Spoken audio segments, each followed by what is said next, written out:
विश्वेशलिङ्गसम्भूतम् विश्वविद्याविबोधकम् विश्ववन्द्यं सदा वन्दे विश्वाराध्यं जगद्गुरु।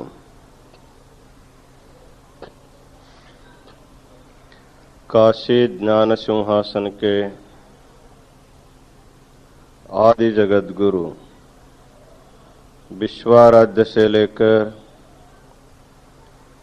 विश्वेश्वर शिवाचार्य पर्यंत जो गुरु परंपरा हुई है उसे अनेक प्रणिपात समर्पित करते हुए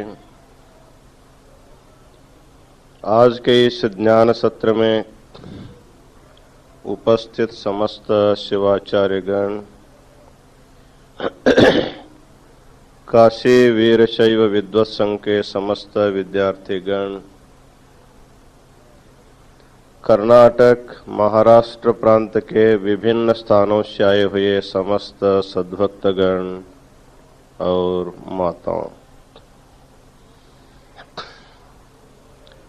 इस पवित्र शिव के नगरी में विश्व शांति के लिए जंगमवाड़ी महामठ में कोटि बिल्वार्चन का कार्यक्रम अव्याहत गति से चल रहा है। इसमें सहभाग होने के लिए सुदूर प्रांतों से लोग आते हैं, श्रद्धा से भाग लेते हैं और संध्याकालीन ज्ञान सत्र में भी श्री सिद्धांत शिखामणि की चर्चा बहुत ही सुंदर ढंग से चल रही है। कई दिनों से हम लोग इसके षटस्थल सिद्धांतों के बारे में विचार करते हुए तीसरा प्रसाद स्थल के बारे में हम लोग विचार करते जा रहे हैं। वीरशैव सिद्धांत में 6 भक्ति मानी गई है। उसमें प्रथम भक्ति है श्रद्धा भक्ति, दूसरी भक्ति का नाम है निष्ठा भक्ति और तीसरी भक्ति का नाम है अवधान भक्ति। प्रसाद स्थल का साधक अवधान भक्ति से युक्त होता है। अब हम लोगों को अवधान क्या होता है इसके बारे में थोड़ा सा विचार करना है।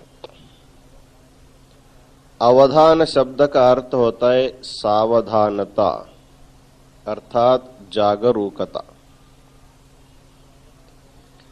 प्रायः मनुष्य हमेशा जागरूक नहीं रहता। बहुतेक मनुष्य बेहोश में ज्यादा रहता है और कभी कभी जागता हुआ रहता है। आप लोगों को आश्चर्य होता है, महाराज जी ऐसे कैसे बोल रहे हैं? हम तो 12-12 घंटा तो जागते रहते दिन में। तो जागने का अर्थ है वर्तमान काल में रहना। वर्तमान काल में रहने वाले बहुत कम लोग होते हैं। या तो भूतकाल में होते हैं या तो भविष्यत काल में होते हैं। वर्तमान काल में बहुत कम लोग होते हैं। आप जब भी अपने मन के परीक्षण लेंगे, हमारे मन में विचार क्या चलता रहता है। वर्तमान काल के बारे में हम लोग कम विचार करते हैं, या तो भूतकाल के बारे में विचार करते रहते हैं या तो भविष्यत काल के बारे में विचार करते रहते हैं। जब आप लोग अभी काशी नहीं आए थे, ट्रेन में थे, कल रेलगाड़ी में, उस समय आप गाड़ी में नहीं थे, आप मठ में ही थे। यद्यपि आप मठ नहीं देखे थे, काशी नहीं देखे थे, आपके मन में चिंतन वही हो रहा था। कब गाड़ी काशी जाएगी, कब हम लोग मठ में जाएंगे। गाड़ी में होते हुए आपका मन गाड़ी से आगे जाता है। प्रायः मन का स्वभाव है, जहां शरीर रहता है वहां मन नहीं रहता, या तो आगे जाएगा या तो पीछे जाता। शरीर के साथ मन कभी नहीं रहता। जब कभी एक्सीडेंट हो जाए, कोई आघात प्रसंग आ जाता है, तो मनुष्य उस समय सचेत होता है और उस समय वो जागृत होता है। नहीं तो हमेशा हमेशा के लिए वो तो भूतकाल में जाता या तो भविष्यत काल में जाता।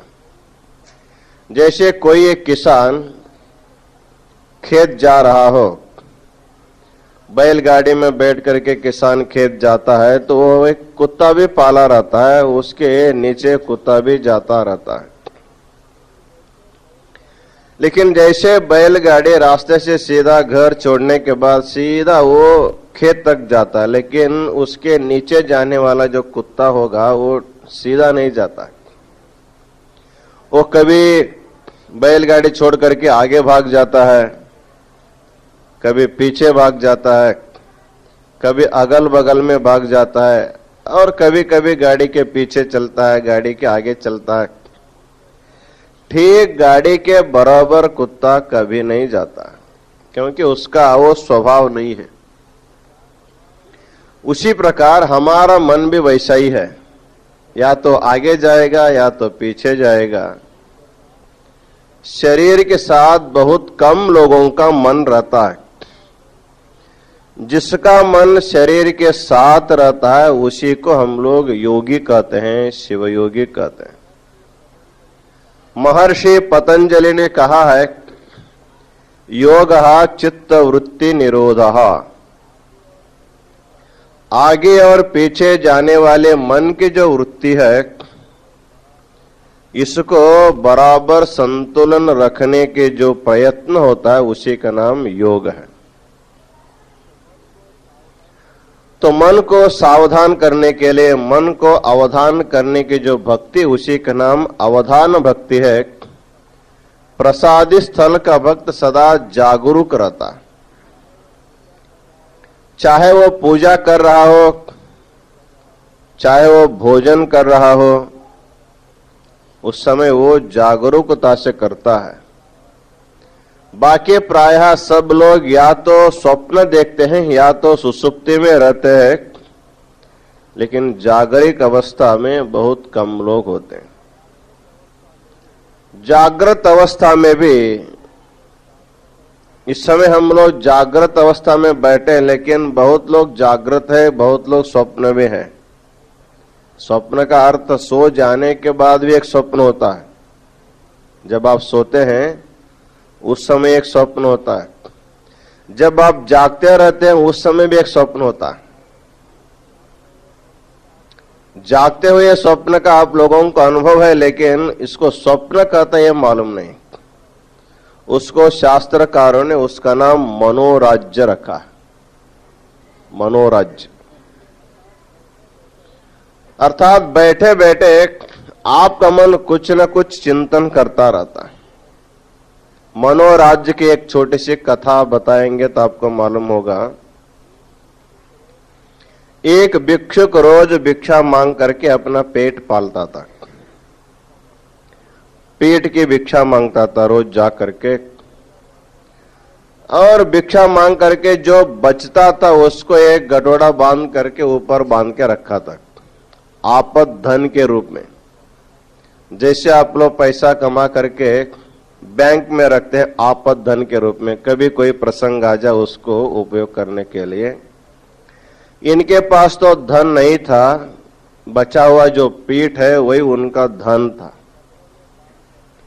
वो कपड़े में बांध करके ऊपर रखा था, उसके नीचे चारपाई पर सोता था। रोज उसके तरफ देखता था। जैसे सो गया, रोज थोड़ा बढ़ता था वो गठोड़ा, रोज थोड़ा बढ़ता था, थोड़ा बढ़ता था। तो सोते हुए एक बार उसके मन में ऐसा विचार आया, हमारा ये जो गठोड़ा है पेट का, इसका मूल्य अधिक से अधिक खाना हो तो क्या होना चाहिए? इसको ऐसे बेचने जाएंगे तो 10-20 रुपए मिल सकता है, लेकिन इतने ही पेट के लिए हमको हजारों हजारों रुपए मिल जाना चाहिए। ऐसे होने के लिए क्या हो सकता है? उन्होंने सोचा प्रपंच में अकाल पड़ना चाहिए, बारिश से नहीं होना चाहिए, खेत में एक धान्य भी उत्पन्न नहीं होना चाहिए, किसी के घर में पीठ नहीं रहना चाहिए मेरे सिवा, तब इस पीठ का कीमत कितना होगा? अपने मन में विचार कर रहा है। अकाल तो पड़ा नहीं, ऐसे कोई घटना घटी नहीं, लेकिन अपने मन में विचार करे इस प्रकार अकाल पड़ जाए, किसी को खाने के लिए कुछ न मिल जाए, ऐसे परिस्थिति में मेरे पेट के लिए बहुत कीमत आ सकता है। उस पेट को बेच करके मैं लाखों रुपया कमा सकता हूं। जब मेरे पास लाख रुपए आ जाते हैं तो मुझे, उनका अभी शादी नहीं हुआ होगा, वो सोचता है कि मेरे पास जब पैसा अधिक होता है तो धनिक लोग भी मुझे कन्या दे देंगे, उसके साथ और भी पैसा मुझे मिल जाएगा और मेरा संसार ऐसे चलेगा, 2-4 बच्चे हो जाएंगे, मेरा बहुत बड़ा व्यापार चलेगा। और मैं एक बार ऐसे व्यापार में बहुत मस्त हो करके बैठा हो, उस समय मेरा बच्चा या पत्नी मुझे खाने के लिए बुलाने आ जाती है और इतना व्यस्त होते हुए देखते हुए जब बार बार मुझे बुलाते हैं, उस समय मैं उनको लात मार करके उसको भगा देता हूं। ऐसे मन में सोच रहा है।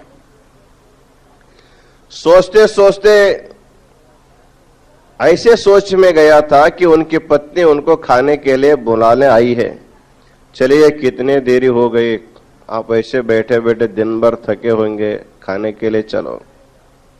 वो सोच रहा था पत्नी आएगी तो लात से मार दूंगा, वैसे सो रहा है तो लात से मार दिया। और वो लात किसको पड़ा?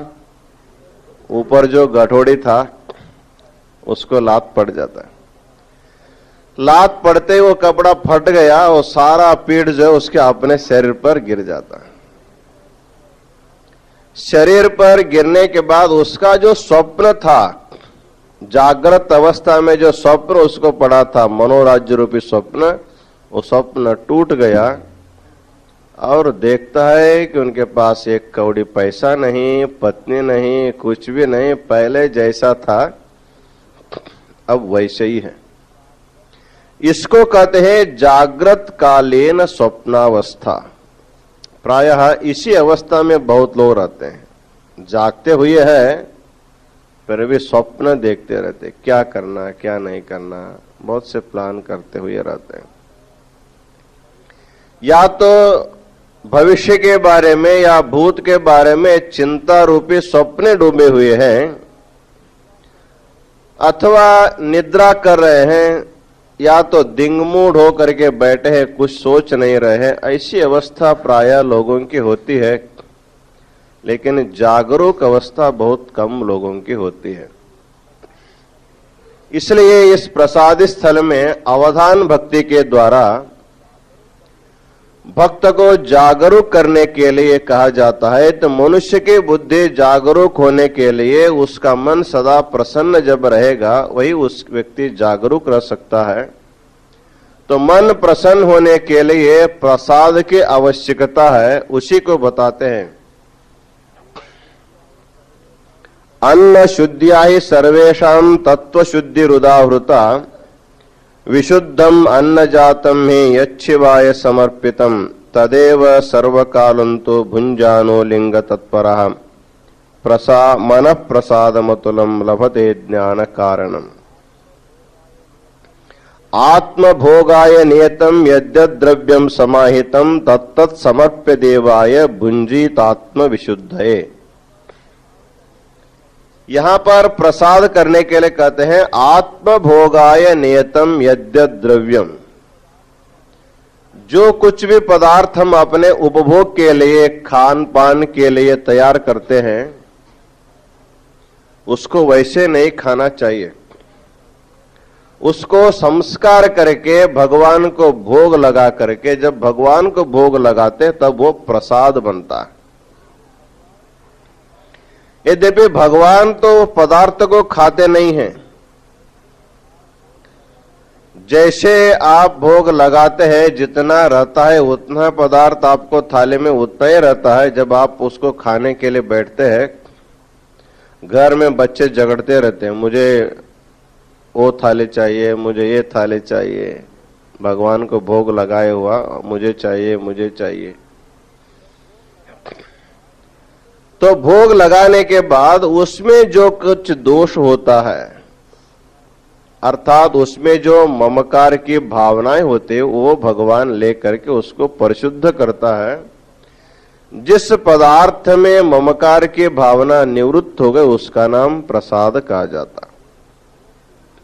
इसलिए अपने उपभोग के लिए लिए हुए संपूर्ण पदार्थों को भगवद अर्पण करके उसको प्रसाद के बुद्धि से उसको सेवन करना चाहिए। जो प्रसाद भोजी होगा उसी का मन जो है सदा प्रसन्न रहता है। तो आगे उसी को विस्तार रूप से कहते हैं, नित्य सिद्धेन देवेन विषजा जन्म रोगिणम यद्यत् प्रसादितम भुक्त्वा तत्तज्जन्म रसायनम। नित्य सिद्धेन देवेन विषजा जन्म रोगिणाम। तो भगवान को वैद्य कहा जाता है, वैद्य नहीं वैद्य राज कहा जाता है। वैद्यनाथ भी आप उसको कहते हैं। प्रायः प्रपंच में वैद्य लोग होते हैं, डॉक्टर लोग। वो क्या करते हैं, जब भी आपको कोई न कोई रोग हो जाता है, जब आपका शरीर अस्वस्थ हो जाता है, तो आप सीधा डॉक्टर के, वैद्य के पास आप लोग जाते हैं। तो रोग क्या होता, हमारे शरीर में वात, पित्त, कफ, तीन दोष होते। ये तीनों जब समान अवस्था में होते तब हमारी प्रकृति ठीक रहती है। यदि वाताधिक्य हो जाए या कफ बढ़ जाए या पित्त बढ़ जाए तो मनुष्य अस्वस्थ हो जाता। इसलिए उस दोष को दूर करने के लिए हम वैद्य के पास जाते हैं। वैद्य हमारे नाड़ी परीक्षण करता है और किसका विकार हुआ उसको देख करके उस विकार को शमन करने के लिए, दूर करने के लिए हमको दवा देते हैं। उस दवा का हम लोग सेवन करते, हम लोग स्वस्थ हो जाते हैं। ये त्रिदोषों का रोग एक प्रकार हुआ। और दूसरा एक रोग है, उसका नाम जनन मरण रूपी रोग कहा जाता है। उसको भवरोग कहते हैं। भवरोग, भव का अर्थ है जन्म लेना, मर जाना, जन्म लेना, मर जाना। यही एक प्रकार का रोग है। तो सिद्धांत शिखामणि में बताया गया है कि पुनरपि जननम पुनरपि मरणम पुनरपि जननी जठरे शयनम। ये जो जन्म चक्र है, ये तो जातस्य ही ध्रुव मृत्यु ध्रुवम जन्म मृतस्य च जंतुर्मरण जन्माभ्याम परिभ्रमति चक्रवत। जैसे चक्र घूमता रहता है, उसी प्रकार प्रत्येक जीवात्मा जन्म के बाद मरण, मरण के बाद जन्म, इसी चक्र में वो रहता है। इसी चक्र को भवरोग कहते हैं या भवचक्र कहते हैं। जैसे रोग से हम लोग पीड़ित होते, उसी प्रकार जन्म मरण से भी जीवात्मा पीड़ित होता है। जन्म कोई सुखदायक नहीं होता है, मरण भी सुखदायक नहीं होता है। जब भी जन्म होता है तब हम लोग रोते हैं, जब मृत्यु हो जाते है तभी जीवात्मा रोता है। इसलिए कहा जाता है जन्म दुखम, जरा दुखम, जाया दुखम पुनः पुनः, संसार सागरम दुखम तस्मात् जाग्रत जाग्रत। इस संसार में पहला दुख है जनन ही पहला दुख है। इसलिए बच्चा जब जन्म लेता है वो रोता हुआ ही जन्म लेता है। तब से शुरू होता, हमारा रोना जन्म से ही शुरू होता है। तो जब रोते हुए जन्म लिया है तो जीवन भर भी रोता रहता है, और जब शरीर छोड़ने का समय आता है फिर भी रोता रहता है, मैं कैसे छोड़ के जाऊं, पहले क्यों आऊं, कैसे आऊं, इसके लिए रोता रहता, जाते समय कैसे छोड़ के जाऊं इसके लिए रोता रहता। इसलिए कहा गया है जन्म दुखम, जरा दुखम, जाया दुखम, पुनः पुनः संसार सागरम दुखम, तस्मात् जागृत जागृत। तो संसार में हर एक प्रकार के जब दुख है, तो इन दुखों को दूर करने के लिए जन्म रूपी दुख को, मरण रूपी दुख को, इसको एक प्रकार का रोग माना गया है। रोग से जैसे जीवात्मा दुखी होता है उसी प्रकार जन्म मरण से भी जीवात्मा को दुख होते हैं। तो वात पित्त कफजन्य रोगों को वैद्य दूर कर सकता है, लेकिन जनन मरण रूपी रोग को वैद्य दूर नहीं कर सकता। कभी कभी वैद्य लोग भी आप लोगों को कहते हैं चिंता मत कीजिए, जब कोई व्यक्ति मरणासन्न होता है, अभी कुछ ही समय में मरने वाला भी होगा, तो डॉक्टर कहते हैं आप चिंता मत करना, हम इसको बचाएंगे, हम बचाएंगे। जब मरणासन्न व्यक्ति को देख करके बचाने के लिए डॉक्टर जब प्रयत्न करते हैं, वादा करते हैं मैं बचाऊंगा, उस समय भगवान हंसता है, अब मैं इसको लेने के लिए तैयार हूं, तुम कैसे बचाओगे। इसलिए मरण से बचाने वाला कोई नहीं है, जन्म से बचाने वाला कोई नहीं, केवल हमको भगवान ही जनन मरण से बचा सकता है। तो भगवान क्या दवा देता है हमको जनन मरण रूपी रोग के लिए, कहते हैं उनका जो प्रसाद है वही जनन मरण रूपी रोग निवृत्ति का औषध है। तो कन्नड़ में एक वचनकार का एक वचन है, प्रतिनित्य प्रसाद भोजयागिरलु मुक्तिया चिंतये कय्या। तो कहते हैं मुक्ति पाने के लिए जीवात्मा प्रयत्न करता, अर्थात जनन मरण रूपी संसार से दूर होने के लिए जब सोचता है कि बहुत प्रयत्न करता है, स्नान व संध्या वंदन करना है, सत्संग करना है, जप तप करना है, बहुत सारे चेष्टाएं करता रहता है।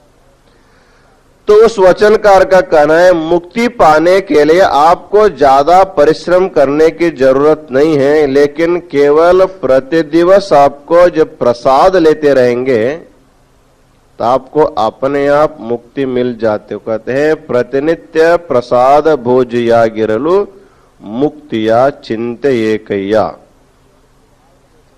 उसके लिए एक दो उदाहरण देते हैं, कैसे प्रसाद सेवन करने से मुक्ति की चिंता क्यों नहीं करनी चाहिए। वो कहते हैं जैसे क्षीर सागर में निवास करने वाला व्यक्ति गाय की चिंता करता है क्या? चाय के लिए दूध चाहिए, कॉफी के लिए दूध चाहिए, हम लोग दूध के लिए तरसते रहते हैं। लेकिन जो व्यक्ति क्षीर सागर में निवास कर रहा है, दूध के सागर में जिसका निवास है, वो जर्सी गाय बांधना है क्या, अपने देसी गाय बांधना है या भैंस पालना है, उसके बारे में क्यों चिंता करेगा। बिना गाय भैंस के उसको अनायास दूध ही दूध मिल रहा है, तो गाय भैंस की कैसे चिंता करता। जैसे दूध के सागर में निवास करने वाला व्यक्ति गाय भैंस की चिंता नहीं करता है, उसी प्रकार प्रतिदिवस प्रसाद सेवन करने वाला व्यक्ति भी मुक्ति की चिंता करने की जरूरत नहीं है। बिना गाय भैंस पाले जैसे दूध मिलता है, उसी प्रकार प्रसाद सेवन करने वालों को बिना कोई परिश्रम हुए उनको अनायास से मुक्ति मिल सकती है। तो प्रसाद कैसे होता है तो बताते हैं, आत्म भोगाय नियतम यद्यद् द्रव्यम। जो कुछ भी द्रव्य आप अपने उपभोग के लिए रखते हैं उसको पहले आपको अर्पण करना पड़ेगा। तेन त्यक्तेन भुंजीथाः माग्रदः कश्चित् धनम। अपने उपभोग के लिए हुए प्रत्येक पदार्थ को आप जब भगवान शिव को अर्पण करते हैं, अपने इष्ट लिंग को अर्पण करते हैं, अर्पण करने के बाद वही भोग्य पदार्थ एक रसायन होता है, प्रसाद रूपी रसायन होता है।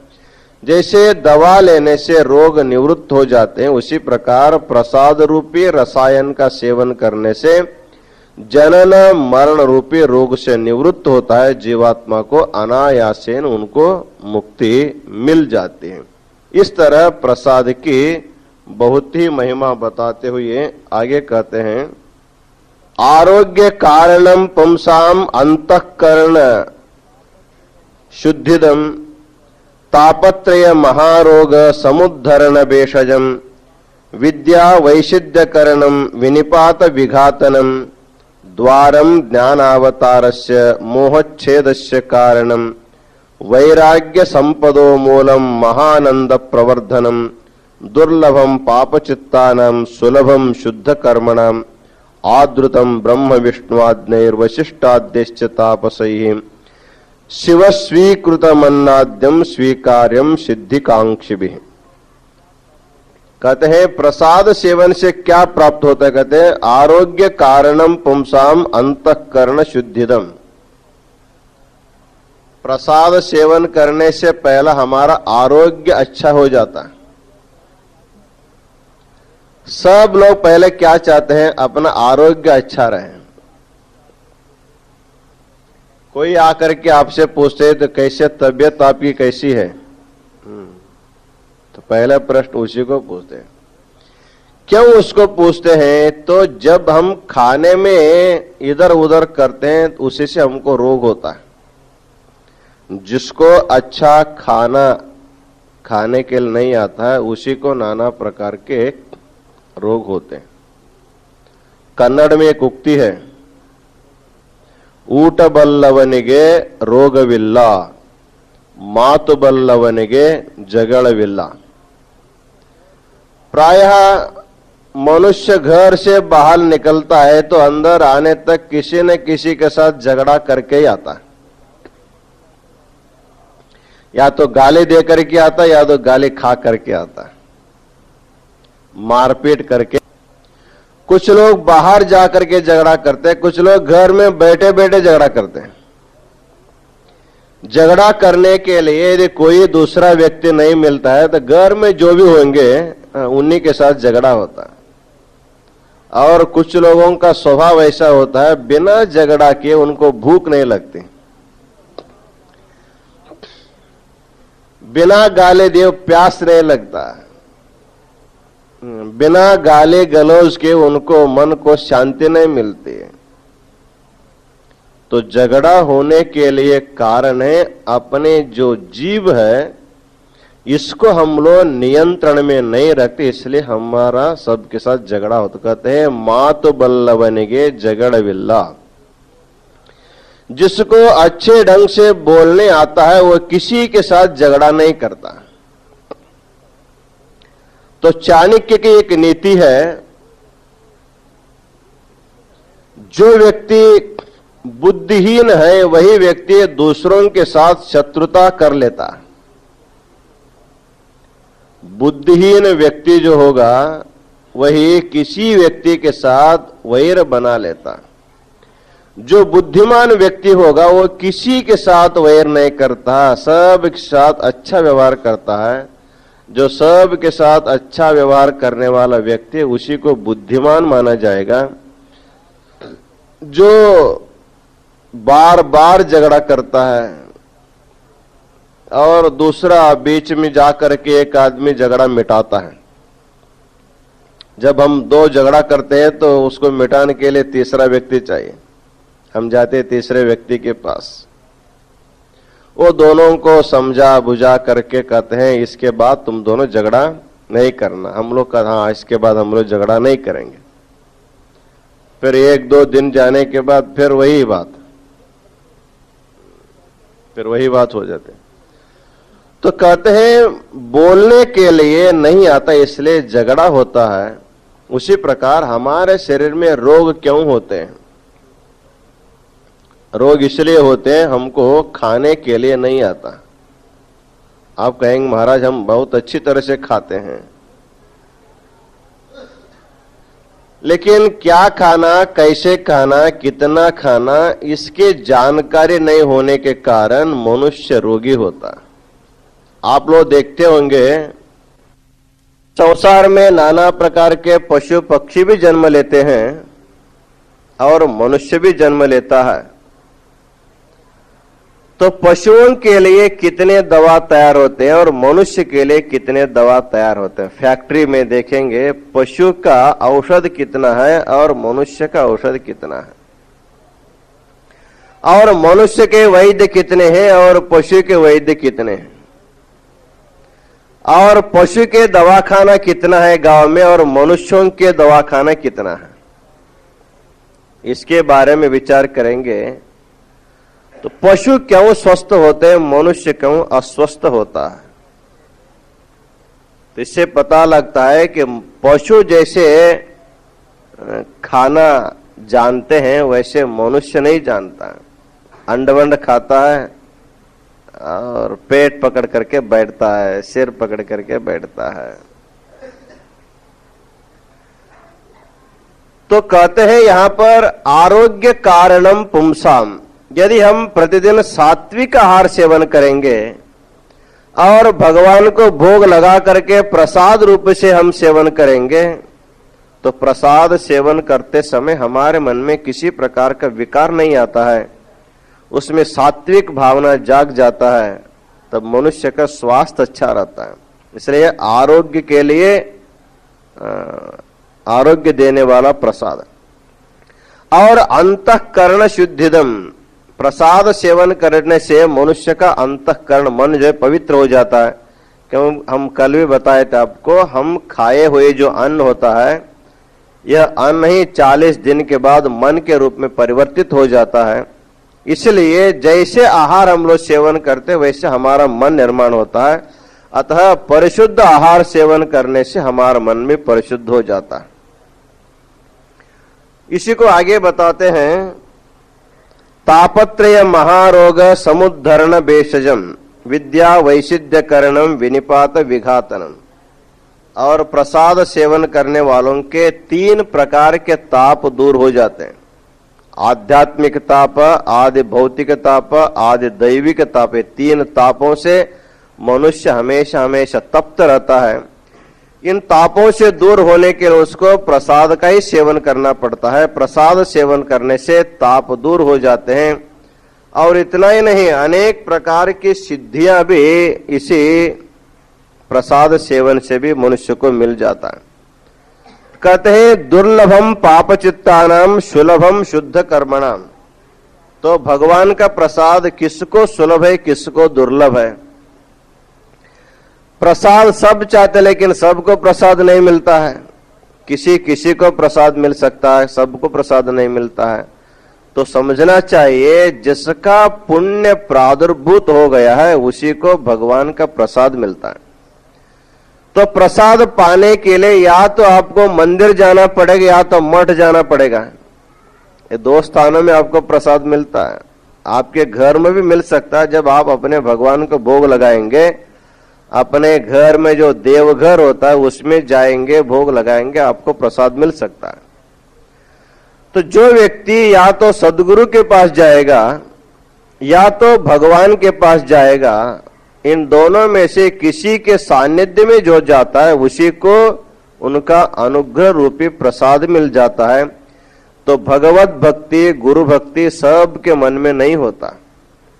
किसी किसी के व्यक्ति के मन में गुरु भक्ति उत्पन्न हो जाती है, भगवत भक्ति उत्पन्न हो जाती है। उसी के कारण उसको उसका प्रसाद मिलता है। कहते हैं सुलभम पुण्य कर्मणाम, जिसके पुण्य परिपक्व हो गए उनको प्रसाद सुलभ है।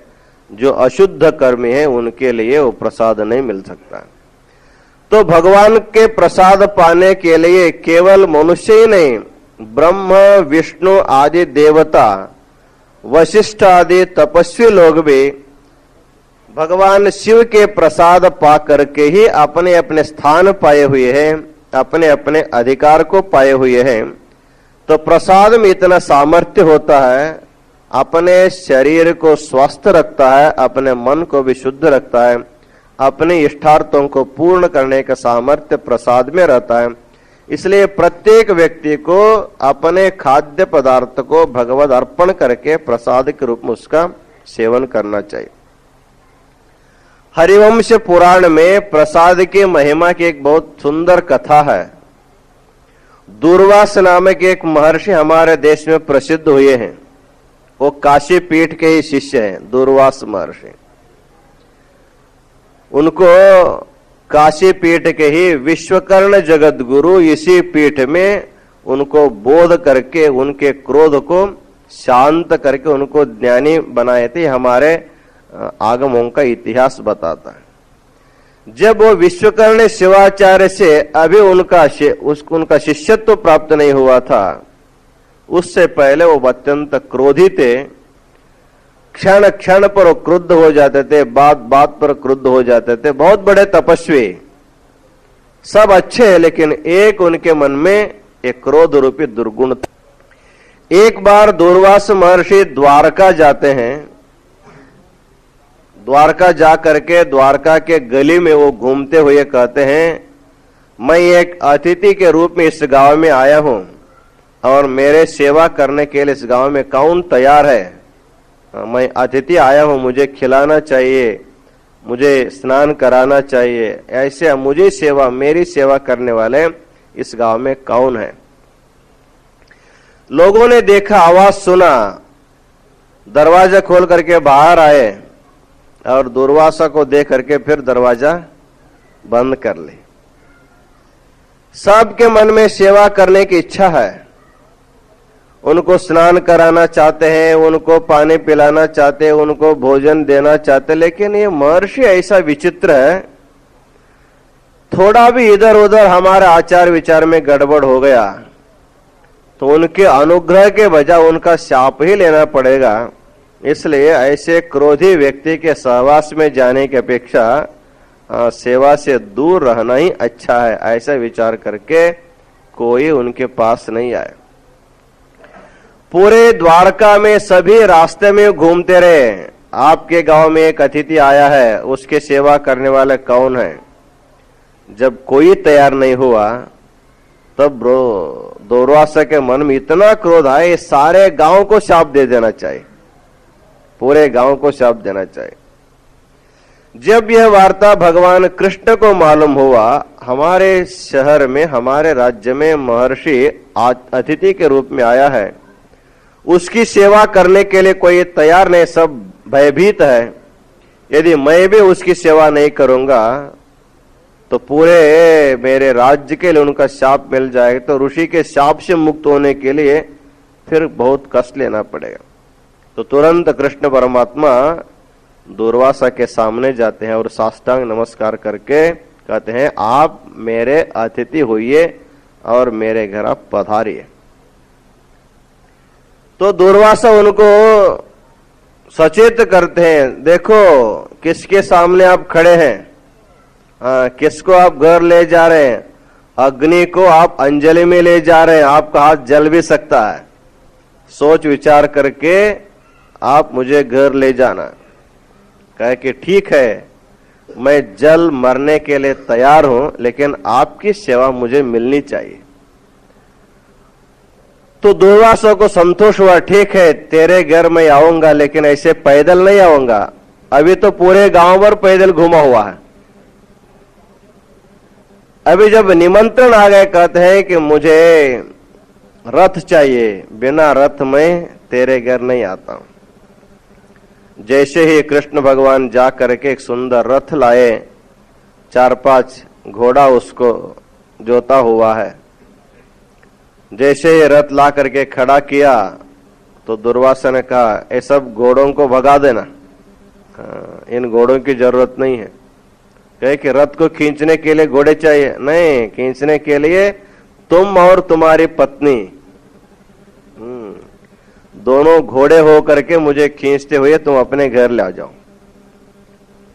उन्होंने कहा कि जब आतिथ्य मैंने स्वीकार किया, आतिथ्य सेवा स्वीकार किया है तो करना ही चाहिए, नहीं करेंगे तो फिर शाप ही मिलेगा। तुरंत सपत्नीक उसको रथ को स्वयं घोड़े के जैसे उसको ओढ़ते हुए वो ले जा रहे थे और ऊपर चाबुक लेकर के बैठा है दूर्वास महर्षि। घोड़े को जैसे चाबुक से मारा जाता वैसे जोर जोर से दोनों को चाबुक से मारता है। मार खाते हुए दोनों भागते भागते घर तक ले गए। वो देखना चाहता है कि ये छोड़ के जाएंगे क्या, लेकिन वो भी बहुत मजबूत आदमी था। सब कुछ सहन करने के लिए सामर्थ्य उसके मन में था। घर ले गया, उसको अभ्यंग स्नान कराया, पूजा के लिए बैठाए। जब वो पूजा में बैठे तो उन्होंने कहा कि आपको क्या खिलाना चाहिए, आप क्या खाना चाहते हैं, आपको जो इच्छा होगी मैं उसको खिलाऊंगा। उन्होंने कहा कि मुझे दूध खीर खाना है। दूध खीर खाना है, वो भी गरम गरम खाना है, ओ खौलता हुआ खीर चाहिए। उन्होंने कहा ठीक है, जैसे ही चूल्हे से उतार करके आपके सामने में रखूंगा, आप पूजा कर लीजिए। बहुत सुंदर ढंग से खीर बनाया और खौलता हुआ खीर को ला करके दूर्वास ऋषि के सामने रख देता है, आप प्रसाद स्वीकार कीजिए। दूर्वासा महर्षि उसमें हाथ डाल दिया, डाल करके कहता है ये इतना ठंडा है, मैं इसको खा नहीं सकता। इतने खौलते हुए खीर में हाथ डाल दिया है, उसको कुछ नहीं हुआ। और कहता ये बहुत ठंडा, इसको मैं नहीं खाऊंगा, इसको तुम अपने अंग पर इसको पूरा लगा लेना, हाथ उसमें डाल के इसको पूरे बदन में लगाओ। जब महर्षि की आज्ञा हुई, उन्होंने सोचा कि उनका जब हस्त स्पर्श हो गया तो प्रसादी है, उसको अपने बदन को लगाना चाहिए। उसको लगा करते हाथ डुबो करके मस्तक से लेकर पूरे अंग में उसको लगाया, लेकिन पूरे बदन में लगाया, लेकिन अपने पैर में नीचे जो है उसको नहीं लगाया, उतना छोड़ दिया। महर्षि ने पूछा पूरे बदन में प्रसाद लग गया क्या? हाँ, पूरे बदन में लग गया। तो उसको बुलाया अपने पास, देखा कि हाँ तुम पैर में नहीं लगाया, इसलिए तेरी मृत्यु अब पैर में ही होगी। तो आपको कृष्ण भगवान की कथा मालूम है, एक व्याध जब उसको तीर चलाता है, जब उसके पैर में तीर लगता है तो कृष्ण भगवान मर जाता है।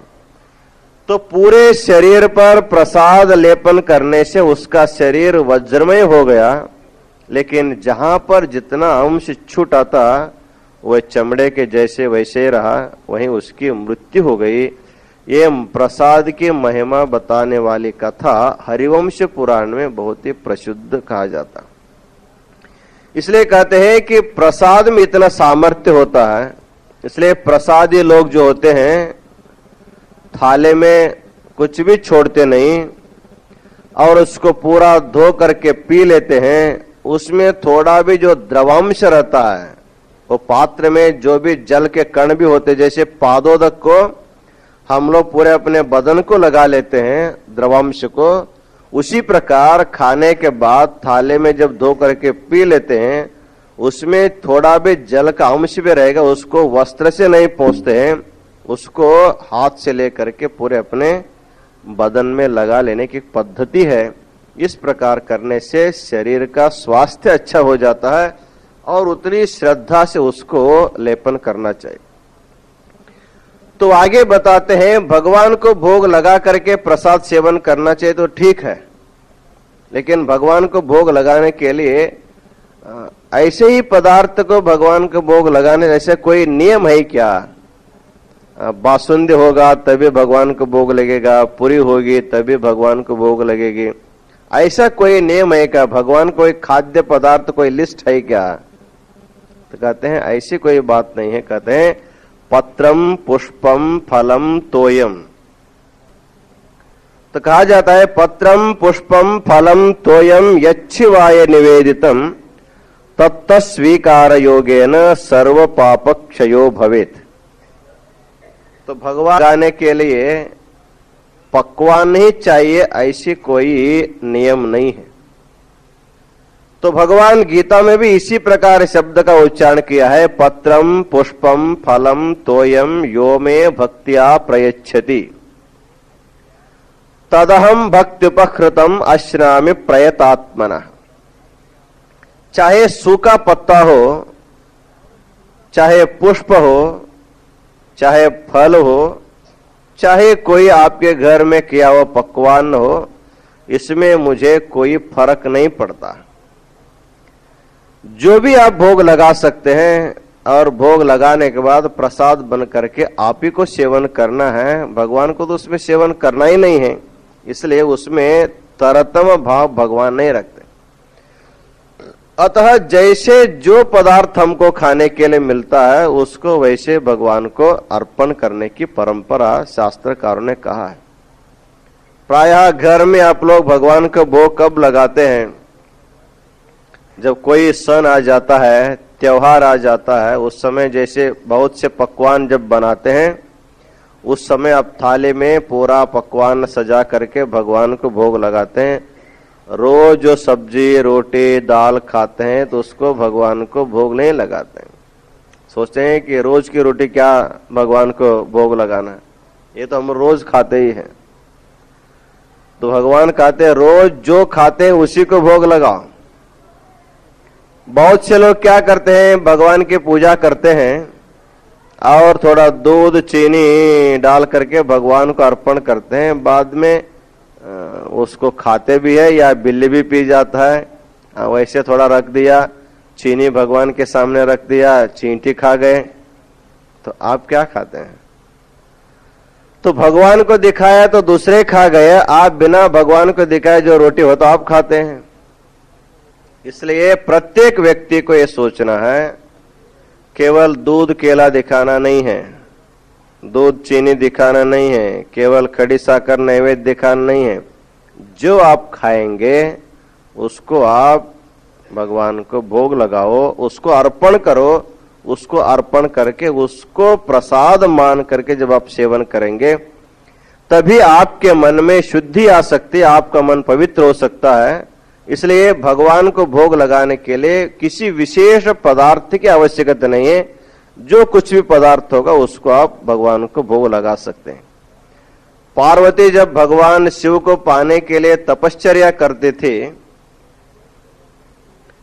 तो पहले एक भुक्त हो करके तपश्चर्या करते थे, बाद में केवल जलहारी हो करके तपश्चर्या करते थे, कुछ दिनों के बाद पत्ते खा करके तपश्चर्या करते थे, कुछ दिनों के बाद पत्ता भी तोड़ना छोड़ करके जो रूखे सूखे पत्ते जमीन पर गिरते थे उन्हीं को भगवान को भोग लगा करके सेवन करते थे, और कुछ दिनों के बाद पत्ता भी खाना छोड़ दिया, इसलिए उसका नाम अपर्णा हो गया। जो पर्ण का अर्थ होता है पत्ता, पहले पत्ते को खाती रही, अब पत्ते को जब छोड़ देते उसका नाम अपर्णा हो जाता। इस तरह भगवान की पूजा करने के लिए विशेष सामग्री के लिए ऐसे ही सामग्री चाहिए, ऐसे कोई नियम भी नहीं है, लेकिन पूजा सामग्री साथ और भोग्य पदार्थ के साथ हमारे भक्ति की नितांत आवश्यकता है। इसी प्रसाद स्थल के पहला अवांतर स्थल को समापन करते हुए आगे कहते हैं, यथा शिव प्रसादान्नम स्वीकार्यम लिंग तत्परैहि तथा गुरोः प्रसादान्नम तथैव शिव योगिनाम। तो पहले भी हम बता चुके हैं कि वीरशैव सिद्धांत में पूजनीय तत्व तीन है। पहला है गुरु, दूसरा है लिंग, तीसरा है जंगम। जैसे आप भगवान अपने इष्ट लिंग को भोग लगा करके आप भोजन करते हैं, प्रसाद के रूप में सेवन करते हैं, यदि आपके घर में गुरु आ जाए, आप अपने केवल लिंग को नैवेद्य लगा करके नहीं खाना, क्योंकि खाने वाले भगवान आपके घर में आए हुए हैं। गुरु और जंगम जो होते हैं वो स्वयं खाने वाले भगवान हैं। इष्टलिंग जो है वो नहीं खाने वाला भगवान है। अर्थात भगवान को जब खाना होता है, जैसे अग्नि में अर्पण करने से वो हविष्य भगवान तक जैसे चला जाता है, और पेड़ के जड़ों को पानी देने से जैसे प्रत्येक अंग प्रत्यंग में चला जाता है, उसी प्रकार भगवान को भोग लगाना हो, उनको तृप्त करना हो, तो हमारे शास्त्रों में कहा गया है कि गुरु और जंगम को आप भोजन कराते हैं, तृप्त कराते हैं, उससे भगवान भी संतृप्त हो जाते हैं। जैसे गुरु का, जैसे इष्टलिंग का प्रसाद आप लोग लेते हैं, उसी प्रकार आपको गुरु प्रसाद और जंगम प्रसाद को भी स्वीकार करना चाहिए। इस तरह वीरशैव सिद्धांत के अनुसार गुरु की पूजा करके गुरु प्रसाद, जंगम की पूजा करके जंगम प्रसाद और लिंग पूजा करके लिंग प्रसाद, इस प्रकार इन्हीं प्रसादों को शुद्ध प्रसाद, सिद्ध प्रसाद, प्रसिद्ध प्रसाद कहा जाता है। तो इन तीन प्रकार के प्रसाद सेवन करने से हमारे जो तीन शरीर है, तीनों शरीर शुद्ध हो जाते हैं। पहला है स्थूल शरीर, और दूसरा है सूक्ष्म शरीर, और तीसरा है कारण शरीर। इन तीन शरीरों को शुद्ध करने के लिए गुरु प्रसाद, लिंग प्रसाद और जंगम प्रसाद का सेवन करके प्रत्येक व्यक्ति को अपने मन को शुद्ध करना है। और जब हमारा मन प्रसाद सेवन करने से शुद्ध होता है, और शुद्ध मन में ही शुद्ध विचार आ जाते हैं, और शुद्ध विचार के द्वारा ही शुद्ध परमात्मा का चिंतन होता है। और जब मन शुद्ध हो गया, अब शुद्ध मन के द्वारा है शुद्ध भगवान का चिंतन होगा, और उसी के द्वारा वह व्यक्ति अपने में ही भगवत तत्व को पाने का सामर्थ्य रखता है। इस तरह इस प्रसाद स्थल में प्रसाद की प्रशंसा करने वाला ये जो पहला अवांतर स्थल है, ये समाप्त हो जाता है। जब बाद में आगे जाते जाते जब गुरु और जंगम के बारे में जब चर्चा हो गई, तो आगे के स्थल में गुरु की महिमा क्या है, और गुरु की सेवा कैसी होती है, और गुरु का प्रसाद कैसे हमें प्राप्त होता है, इसके बारे में कल हम लोग विचार करेंगे। आज अन्य वचनों के साथ आज का आशीर्वचन पूर्ण करते हैं। ओम शांति शांति शांति।